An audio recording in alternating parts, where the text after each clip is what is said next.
যেহেতু ওই সময় বন্ধ হয়ে যায়, তারপরে তিনি তখন বিএনপি চেয়ারপারসনের উপদেষ্টা হন এবং ভাইস চেয়ারম্যান হন। বিষয়টা হলো এই যে আর ফরহাদ মাজহার উনি যে অত্যন্ত বিদগ্ধজন, মানে একজন পণ্ডিত ব্যক্তি, তিনি অত্যন্ত দুর্বিষহ অবস্থার মুখোমুখি হয়েছেন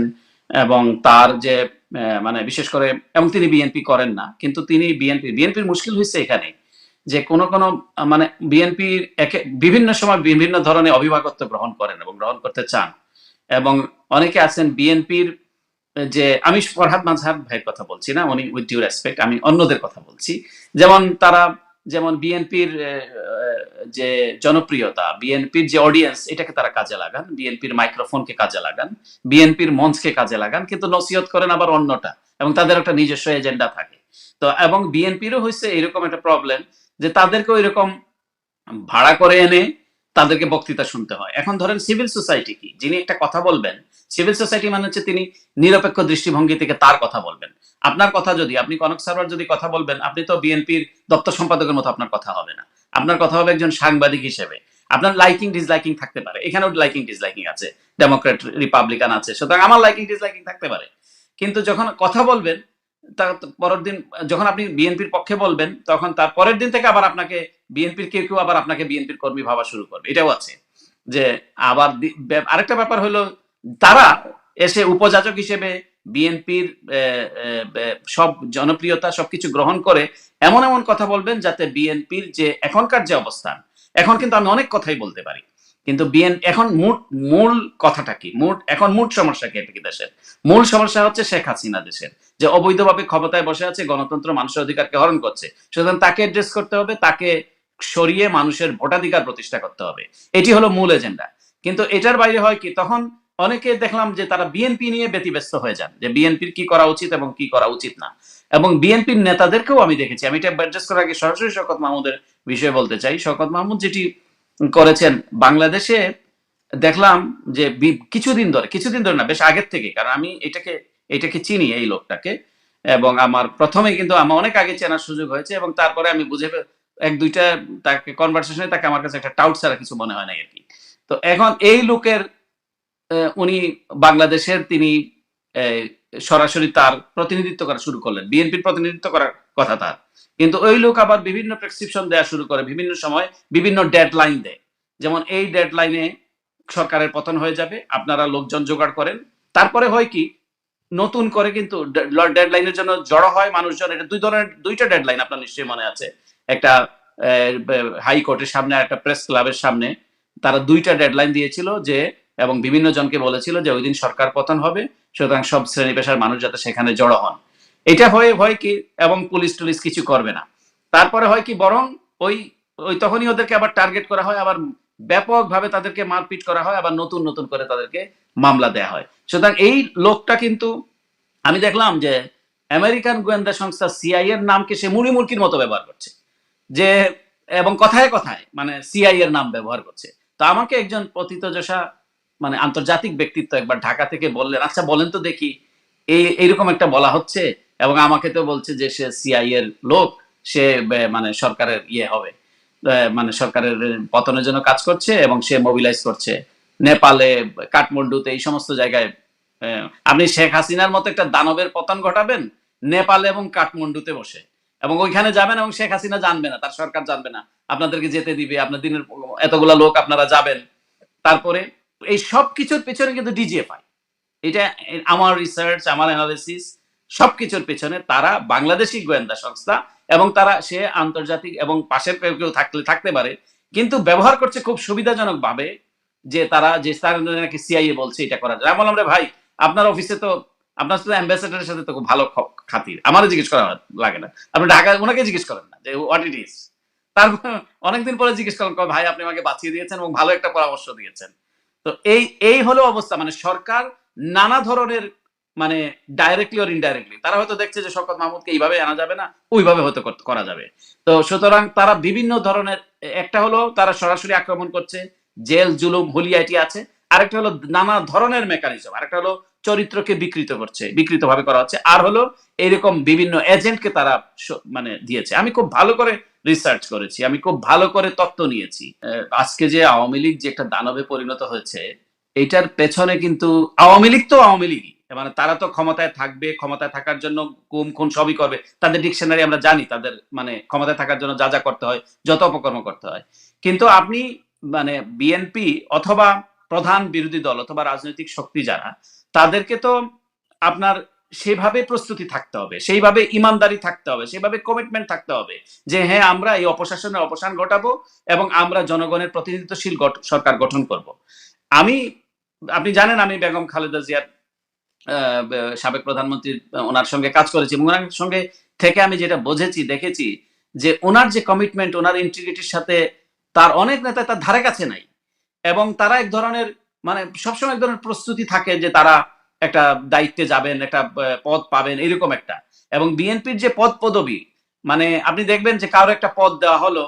তিনি খুব আনন্দে ভাসতে থাকলেন। এটা তো কোনো কম্পিটিটিভ পরীক্ষার মাধ্যমে হচ্ছে না যে আপনি একটা পদ পেলেন এবং পদ পেয়ে এবং যে যে সমস্ত পদে থাকে, ধরেন একটা উদাহরণ দেই, ধরেন ছাত্র দলের সভাপতি ছিলেন শহীদুদ্দিন চৌধুরী এনি, তো আর সেক্রেটারি ছিলেন হাবিবুন নবী সোহেল। হাবিবুন নবী সোহেল অত্যন্ত মানে পোড় খাওয়া নেতা, অনেক শহীদুদ্দিন চৌধুরী। কিন্তু আপনি বিএনপির কমিটিতে দেখেন সেক্রেটারি হচ্ছেন যুগ্ম মহাসচিব হাবিব নবী সোহেল, আর শহীদুদ্দিন চৌধুরী ইনি হচ্ছেন প্রচার সম্পাদক। মানে এটাও কিন্তু দলের ভিতরে এক ধরনের হিউমিলেশন। আরেকটা হলো কি, যেমন এগুলো কিন্তু আগে হয়েছে, এখন যেটি হচ্ছে খুব ভালো দিক, আশার দিক, যে এখন হলো সরাসরি, এটাই কিন্তু দরকার, সরাসরি ভোটের মাধ্যমে, আমি সিলেটের কথা বলতে পারি, অনেক জায়গায় আমি খুব অবজার্ভ করছি যে সরাসরি ভোটের মাধ্যমে, কাউন্সিলের মাধ্যমে তারা নেতা নির্বাচন করছে। সেখানে ঘাটতি থাকতে পারে, সমস্যা থাকতে পারে, কিন্তু এই যে ডেমোক্রেসির যে প্র্যাকটিস, আপনি দলের তো ডেমোক্রেসির প্র্যাকটিস করতে হবে, তো এই আমি তো দেশের ডেমোক্রেসি করতে হবে, কিন্তু ডেমোক্রেসির প্র্যাকটিসে বিএনপি আমি বলবো এখন আওয়ামী লীগের চেয়ে, আওয়ামী লীগ তো ডেমোক্রেসি প্র্যাকটিস দলেও না কোনো কিছুতে নেই, কিন্তু তারা প্র্যাকটিস করছে এবং নেতা নির্বাচন করছে। আগে যেটা হতো আমি গুলশান অফিসে দেখতাম যে নিজেরা কিন্তু দুই একটা নাম বসিয়ে দিচ্ছে, মানে একটা কমিটিতে বসিয়ে দিয়ে বলতেছে যে এটা লন্ডন থেকে আসছে, মানে আমার চোখের দেখা এগুলি। তো লন্ডনে যখন একজন যোগাযোগ করলো, তারপরে প্রেস রিলিজ সঙ্গে সঙ্গে পাঠানো হয়ে যাচ্ছে, ছাপা হয়ে যাচ্ছে, যখন লন্ডনে যোগাযোগ করলো ওই লোকটা বা ওই ব্যক্তিটা, যে কোনোভাবে হয়তো পৌঁছতে পারলো, তখন বললো যে, তখন বলা হলো যে না এটা তো বলা হয় না, তখন আবার গিয়ে ম্যাডামকে বলা হলো এটা তো প্রেসে চলে গিয়েছে, ও তো পদ পেয়ে গিয়েছে, এটা এক ধরনের হিউমিলেশন হবে। সে একটা মানে কি ধরনের মানে এই লোকগুলি মানে তাদের নেতা কর্মীদের প্রতি, যাদের উপরে দল টিকে আছে, পুরো রাজনীতি, পুরো গণতন্ত্র বলা যায় বিএনপির যে বিশাল মানে কর্মী বাহিনী, কিন্তু কেউ কেউ তারপরে হলো কি, ধরেন বেগম খালেদা জিয়া উনি অফিসে আসলেন, আর তাদের একটা হচ্ছে কি, ওনারা বেগম খালেদা জিয়া ইভেন তারেক রহমান, তারা কিন্তু খুব উদার প্রকৃতির মানুষ, আমি খুব দেখেছি, মানে আমার যেটা অ্যানালাইসিস, এবং তারা মানুষকে ট্রাস্ট করেন, এবং যাদেরকে ট্রাস্ট করেন তারাই কিন্তু আবার এই বিশ্বাস ভঙ্গের কারণ হন এবং করেনও, এবং অনেক জিনিসই, অনেক সিদ্ধান্ত, তাদের সিদ্ধান্ত তারা বেগম খালেদা জিয়ার সিদ্ধান্ত এবং তারেক রহমানের সিদ্ধান্ত বলে চালিয়ে দিচ্ছেন। আবার তারা বলছেন না এটা তো তারেক রহমান করেছে, এটা তো ম্যাডাম করেছে, ভাই আমি তো কিছু জানি না, আমি একটা কিছু সাজিয়ে টাজিয়ে গেলাম, মনে করেন ইয়ে বললাম ম্যাডাম আমি এটা করতে চাই, এটা খুব ভালো হবে, তো ম্যাডাম বললেন হ্যাঁ করো। উনি কিন্তু এরকম এসে বললাম কি এই ম্যাডাম কিন্তু আমাকে দায়িত্ব দিয়েছেন, যেমন কেউ হয়তো কোনো এলাকা বিলং করে, সে গিয়ে বলল ম্যাডাম আমি কিন্তু এলাকায় যাচ্ছি, আমি কাজটা করি, হ্যাঁ কাজ করো। তো বের হয়ে সে বললো আমাকে কিন্তু ম্যাডাম নমিনেশন দিয়ে দিয়েছেন। আরেকজন আসলো বললো যে হ্যাঁ কাজ করতেছে, ওনার তো দলের নেতা কর্মী দরকার, ওনার তো কাজের দরকার, উনি তো সেটাই বলবে চিফ এক্সিকিউটিভ হিসেবে, হ্যাঁ কাজ করো। এইভাবে কিন্তু মানে তারা যে ধরনের আমি দেখেছি আর কি, কোন কোন ক্ষেত্রে এটা খুব মুষ্টিমেয়, খুব সামষ্টিক, বাট এটা কিন্তু দলের ক্ষতির কারণ আমি বলছি। তো এই এই বিষয়গুলোকে তারা করে, তারা কিন্তু ন্যাশনালি এবং বিশেষ করে সিভিল সোসাইটি এগুলোর মধ্যে তারা এক ধরনের বার্তা দেন যে এটা কিন্তু এইভাবে হয়। ধরেন বেগম খালেদা জিয়া উনি বিকালবেলা সন্ধ্যাবেলা অফিসে আসতেন, আমি দু একটা দিনের উদাহরণ বলি, আমি তখন ইত্তেফাকে কাজ করি, আমি আমি প্রধানমন্ত্রীর সঙ্গে কাজ করেছি, তারপরে কিন্তু আমি ইচ্ছে করেই মানে আমি আমার প্রফেশনে ফেরত গিয়েছি, তারপরে যেহেতু আমি ওনার সঙ্গে কাজ করেছি আমি ওনাকে শ্রদ্ধা করি, এখনো করি, এবং ওনার এই দুঃসময় আমি মনে করি যে ওনার পাশে থাকা উচিত, ওনার পক্ষে দুটি কথা বলা দরকার, রিগার্ডলেস পার্টি করেন কি না করেন, আমি কিন্তু বিএনপির সদস্য নই, কিন্তু আমি এটি বলছি যে আমি এটাকে অন করি, এবং তাদের উপরে যে নির্যাতন, যে দুর্বিষহ যন্ত্রণা, তাদের বাড়ি ছেড়ে চলে যেতে হয়েছে, অন্যায়ভাবে জেল খাটতে হয়েছে, বিদেশে থেকে পঙ্গুত্ব বরণ করে বিদেশে যেতে হয়েছে, একজনকে জীবন ত্যাগ করতে হয়েছে, সুতরাং মানবতা থাকলে মানবিক মানে যে বিষয়গুলো যদি থাকে অবশ্যই সেটাকে বলতে হবে, এটার জন্য বিএনপি করা লাগে না, এটা মানুষ মাত্রই বলতে হবে, এটা যদি অন্য দলের কারো হয় সেটার ব্যাপারে বলতে হবে। এখন ধরেন আসলেন, আসার পরে সবাই তাকে, কয়েকজন আছেন তারা রিসিভ করলেন, ধরেন নাম জোরে আমি বলি, শামশের মবিন চৌধুরী, সাবিউদ্দিন আহমেদ, জেনারেল ফজলে লাহি আকবর, তারা কয়েকজন তারা আপনি কি আছি, তারা রুমে গেলেন, ওনাকে নিয়ে রিসিভ করে রুমে উঠলেন, দোতলায় উনি বসলেন। তো এইটা কিন্তু আমি মানে খুব আমি প্রতিদিনের চিত্র। এবং প্রধানমন্ত্রীর প্রেস সেক্রেটারি মারুফ কামাল খান সোহেল, তিনি যত না বেশি প্রেস সেক্রেটারি, তার চেয়ে বেশি ওনাকে তখন ভাবা হয়তো ডিফ্যাক্টো চেয়ারপারসন বা এরকম। যেমন আমি কোট করে বলতে পারি, যেমন মির্জা আব্বাস ভাই একবার বলছিলেন, মির্জা আব্বাস ভাই বললাম এই কারণে যেহেতু বয়সে বড়, আবার মনে করেন না যে আমি শাহজাহানপুরের কর্মী। তো উনি উনি যেহেতু উনি একবার বলছিলেন যে স্ট্যান্ডিং কমিটির মিটিং এ, উনি আবার অনেক সময় মাঝে মধ্যে খুব স্পষ্ট কথা বলেন, ঢাকায় ভাষায় বলেন। তো কি একটা সিদ্ধান্ত, স্ট্যান্ডিং কমিটির মিটিং হবে, তুমি বের হয়ে বলছেন আমাকে তো ডাকে একটা ইয়ের জন্য, ফর্মালিটির জন্য, মারুফ জাস্ট একটা আমরা তো রাবার স্টাম্প, খালি এসে অ্যাপ্রুভ করবো, সিদ্ধান্ত তো সব সুহেল নিয়ে নেয়, মারুফ কামাল খান সোহেল। তো ধরেন এনারা গেলেন, আমি এরকম বহু চিত্র দেখেছি, বাইরে অপেক্ষা করছেন ব্যারিস্টার জমির উদ্দিন সরকার, ডক্টর মঈন খান, আপনার ডক্টর ওসমান ফারুক, মির্জা আব্বাসের মতো বা গয়েশ্বর চন্দ্র রায়, এরা কিন্তু বাইরে অপেক্ষা করছেন, ভিতরে মিটিং করছেন এই এই যে যাদের নাম বললাম, শমশের মোমিন চৌধুরী, সাবিউদ্দিন, ফজলাল্লাহি আকবর, মারুফ কামাল খান, আরো দুই একজন মানে যারা সিভিল সার্ভিসে গেছে। এবং ঘন্টার পর আরেকজন ছিল আপনার খুলনার এই যে তাজ, প্রতিদিন একটা কম্পিউটার নিয়ে আসতো, তার ল্যাপটপ নিয়ে কি কি সে বোঝাতো। তারপরে একটা আইসিটি রুম তারা করলো ওই অফিসের মধ্যে, এবং ওই রুমের মধ্যে তারা এগুলি মানে কি ওইটার ম্যাডামকে দিয়ে উদ্বোধন করা। অনেকে বলেন, আমি জানি না, যে অনেক কথাই ওইখানে বেগম খালেদা জিয়া রেকর্ড হতো এবং যেটা সরকারের কাছে চলে যেত। তো সরকারের এজেন্টরা আজকে যে ইনসাফ এত কথা বলার উদ্দেশ্য হলো, এখন যে আছে বিভিন্ন নামে, আমি বলছি না, অবশ্যই আমি বলছি না ফরহাদ মাঝহার ওনার কথা, উনি উনি অত্যন্ত বিদগ্ধ জন, ওনার একটা নিজস্ব ভয়েস আছে, উনি বিএনপি করেন না। কিন্তু যারা বিভিন্ন দল, বিএনপির বিশেষ করে, আপনি বিএনপির আপনি যদি সংগঠন করেন, দল করেন, এখানে আপনার আনুগত্য থাকতে হবে নেতৃত্বের প্রতি, আপনার দলের প্রতি। আমার আনুগত্য না থাকলেও চলবে, আমি দলের সদস্য নই, কিন্তু আপনার আনুগত্য থাকতে হবে। দলীয় ভাবে স্ট্যান্ডিং কমিটি একটা সিদ্ধান্ত নিল, আপনি এই সিদ্ধান্তের বাইরে গিয়ে বলছেন, বিএনপি বলছে যে তারা সকল দলের সমন্বয়ে জাতীয় সরকার গঠন করবে ইলেকশনের পরে, which is very good, legit. মানে আপনি গিয়ে বলছেন যে আপনি এখনই জাতীয় সরকার চান, অর্থাৎ আপনি কোনোভাবেই সরকারের সঙ্গে যুক্ত হতে চান, সেটা শেখ হাসিনার করোনায় হোক অথবা যেভাবেই হোক। তো আপনি তো চেয়ারপারসনের উপদেষ্টা হয়, চেয়ারপারসন এই কথা তো আপনি বলতে পারেন, আমি বাদ দিলাম ওই ওই সমস্ত ঘটনা, ওই সমস্ত ব্যাপার, ওই এনায়েত করিম টরিম, ওইগুলি বাদ দিলাম, এইগুলো তো আপনি বলতে পারেন না। তো সুতরাং, এবং উইথআউট রেসপেক্ট, উনি কিন্তু সাংবাদিক হিসেবে আমার তার কোনো মানে সমালোচনা করার যোগ্যতা আমার নাই, কিন্তু আমি তার এই বিষয়গুলো আমি খুব দেখেছি, অবজার্ভ করেছি, এবং এটা বিভিন্ন সময় ক্ষতির কারণ হয়েছে, ক্ষতি করেছে দলকে। অনেক নেতা কর্মী কিন্তু মামলা টামলার মুখোমুখি হতে হয়েছে, ওনার নামেও মামলা আছে। তো তারপরে এই যে বিষয়গুলো, আপনি দলের সিদ্ধান্তের বাইরে গিয়ে, দল জানে না, আপনি সরকার পতনের ডাক দিয়ে দিচ্ছেন 200-500 লোক নিয়ে, তারপর সরকার এসে পুলিশের সমানে পেটাচ্ছে, আর সরকার জানবে না এটা, সরকারের লোক এটা করাচ্ছে। আর বিএনপির এই, যেমন বেগম খালেদা জিয়া, একবার আমার মনে আছে আমি দেখলাম গুলশান অফিসে ম্যাডাম, উনি জেলে যাওয়ার বোধহয় 10-12 দিন আগে, যে এরকম, এটা অনেকেই বলতে পারবেন, এবং এমন ভাবে ওনাকে ধারণা দেওয়া হতো, যেমন একটা টেলিফোন কনভারসেশন যখন শেখ হাসিনা টেলিফোন করলেন এই বেগম খালেদা জিয়া, শেখ হাসিনা টেলিফোনের মধ্যে ধরে নিলাম এটা শতভাগ ভণ্ডামি, শেখ হাসিনা ভণ্ডামি করেনি তার। এবং শেখ হাসিনাকে আমন্ত্রণ জানালেন, যে বেগম খালেদা জিয়াকে আমন্ত্রণ জানালেন শেখ হাসিনা, যে আপনি আসেন, আমরা আলোচনা করি। এবং খুব এটা কিন্তু অর্কেস্ট্রেটেড, সব ক্যামেরা ট্যামেরা সব রেখে ওইদিকে কিন্তু বেগম খালেদা জিয়ার ফোন টোন কেটে দেওয়া হলো। ফোন কেটে দিয়ে বলা হচ্ছে যে আমি শেখ হাসিনাকে পাওয়া, বেগম খালেদা জিয়াকে পাচ্ছেন না শেখ হাসিনা, অর্থাৎ বেগম খালেদা জিয়ার উপরে দায় দেওয়া হলো। তো শেখ হাসিনা তো এরকম, আপনারা সবাই জানেন, বাংলাদেশের মানুষও জানে, কিন্তু শেখ হাসিনার রেসপন্ডে এই ম্যাডাম, ওই সবার শামশের মুবিন চৌধুরী ছিলেন যখন ফোনে কথা বলেন, সাবিউদ্দিন ছিলেন এবং মারুফ কামাল খান ছিলেন, তারা তিনজনে টেলিভিশনে এটা দেখিয়েছে যখন কথা বলছেন। এরপরে উনি যখন, শেখ হাসিনা যখন কথা বললেন, স্বাভাবিকভাবেই বেগম খালেদা জিয়া, ওনার অনেক ক্ষোভ আছে, 2008 সালে নির্বাচনের, প্রশ্নবিদ্ধ নির্বাচন, ওনার সাথে সমঝোতা করতে চেয়েছিল শেখ হাসিনা, উনি এটা প্রত্যাখ্যান করেছেন, উনি দেশের বাইরে যাননি, দেশের ভিতরে থেকেছেন। তারপরে শেখ হাসিনা ওদের সাথে সমঝোতা করে এসে ওনাকে বলছে যে আপনি আসেন, হরতাল ত্যাগ করেন। তখন তখন এই কনভারসেশনটা কিন্তু খুব রাগত কনভারসেশন ছিল, মানে উনি বলছেন যে আমি হরতাল প্রত্যাহার করবো না, ইয়ে করবো না। কিন্তু আপনি জানেন যে শেখ হাসিনা এই ভণ্ডামিটা করবেন, এই ভণ্ডামিরও কিন্তু আপনি কিন্তু একটা মাইলেজ চাইলে নিতে পারেন। আমি এই জায়গায় হলে আমি এই মাইলেজটা এখানে নিতাম, অর্থাৎ মানুষকে বলতাম না হ্যাঁ আমি সেটা করেছি, আমি তো গিয়েছি, তারপরও সে এরকম আমার সঙ্গে করেছে। ফোন রাখার সাথে সাথে মানে যেটা, আমি তো আর ওখানে ছিলাম না, পরে গুলশানে আমি গেলাম প্রতিক্রিয়া জানার জন্য, দেখি মারুফ কামাল খানের রুমে এই সমস্ত এরা সবাই ভর্তি। আরে ম্যাডাম যেভাবে কথা বলেছেন জানেন নাকি, ম্যাডাম তো মনে হচ্ছে ম্যাডামই প্রধানমন্ত্রী, আর এটা একটা কাজের গোয়া। তো এরকম মানে এরকম করে ফুলিয়ে ফাঁপিয়ে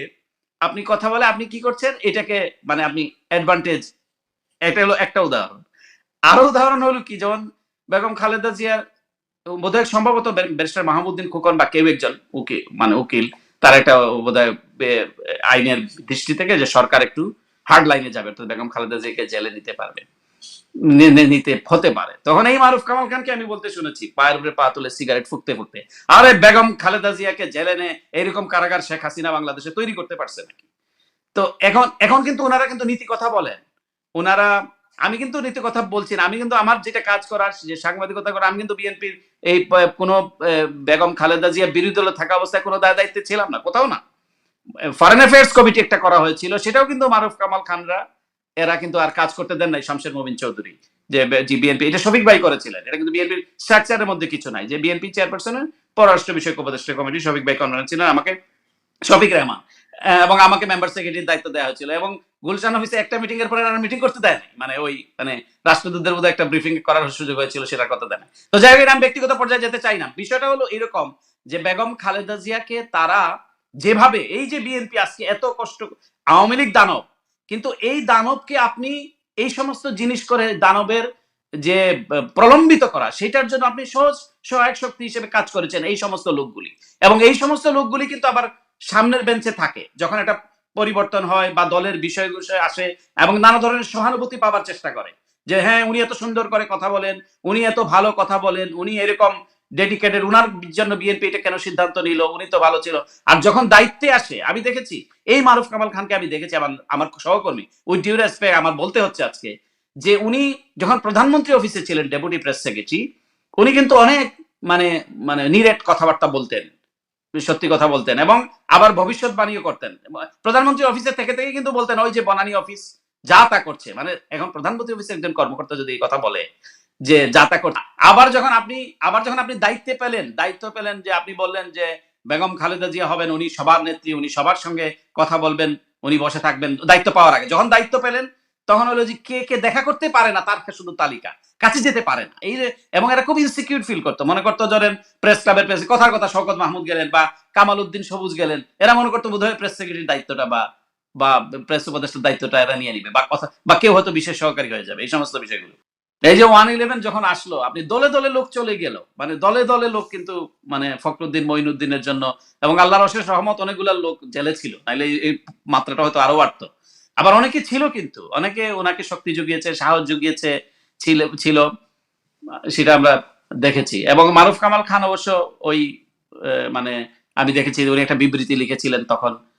এবং সেই বিবৃতিটা মানে বেগম খালেদা জিয়ার দেশে থাকার জন্য আবার তাদের সাথে খুব ঘনিষ্ঠ, আপনার ব্রিগেডিয়ার বাড়ি ভালো বলতে পারবে তাদের সঙ্গে কারা যোগাযোগ করে। কিন্তু আমার আমার খারাপ লাগে কি আমার খারাপ লাগে এই এই দলগুলোর যে এই যে নেতাকর্মীগুলো যারা প্রান্তিক লেভেলে তৃণমূলে দেখেন তারা কিন্তু এগুলোর খবরও জানে না, অথচ তারা রক্ত দিয়ে যাচ্ছে, জীবন দিচ্ছে, সহায় সম্পদ দিচ্ছে এবং করছে, এবং তারা এখনো মানে এরা চাইলেই কিন্তু সরকারের সঙ্গে যেতে পারে। এই যে নেতারা অনেকে কেউ অনেকে না কেউ আপোষ করেন, তোরাও তো চাইলে তাদের লোকাল নেতাদের সাথে আপোষ সাপোষ করে তারা থাকতে পারে, কিন্তু নো, তারা বলে গণতন্ত্রের প্রশ্নে তারা কিন্তু অবিচল। তো এটাই আমার কাছে খুব অদ্ভুত লাগে। এবং বিএনপির অনেকে কিন্তু তারকা রাজনীতিক আছেন, তো এখন কি মানে চাঁদ হচ্ছে সূর্যের আলো, চাঁদ দেখতে সুন্দর, সূর্যের আলো আলোকিত, তাদের কিন্তু নিজস্ব আলো নাই, তো তাদেরও কিন্তু আপনি মাইনাস বিএনপি মাইনাসই আজকে বিএনপি একটা ক্ষমতায় না থাকুক কিন্তু এখনো বাংলাদেশের সবচেয়ে বড় দল, সবচেয়ে জনপ্রিয় দল, প্রেসিডেন্ট জিয়া রহমান, বেগম খালেদা জিয়া, তারেক রহমান, এগুলা কিন্তু মানুষ তাদের কাছাকাছি সমালোচনা করুক কিন্তু আবার তাদের কাছাকাছি যেতে চায়,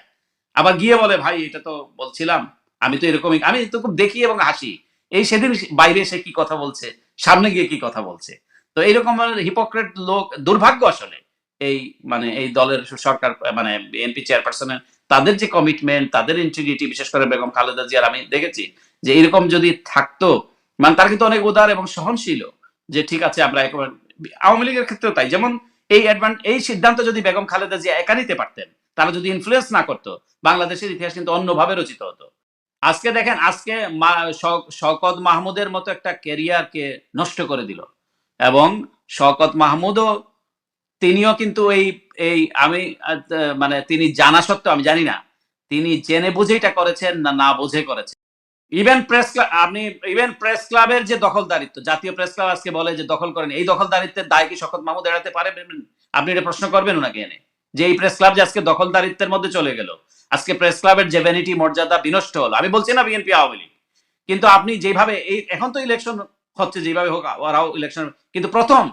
এই দুইটা ইলেকশন আগে যেভাবে প্রেস ক্লাবকে দখল করা হয়েছে এবং তা তুলে দেওয়া হয়েছে, এই দখলদারিত্বের সহায়ক কারা ছিল? সুতরাং আপনি মানে এক ধরনের সিম্পেথি নেবেন, এক ধরনের কথা বলবেন, আর অনেক আবার দায়িত্বে থাকবেন, এটা তো হতে পারে না। সুতরাং এই বিষয়গুলোকে অ্যাড্রেস করা উচিত যে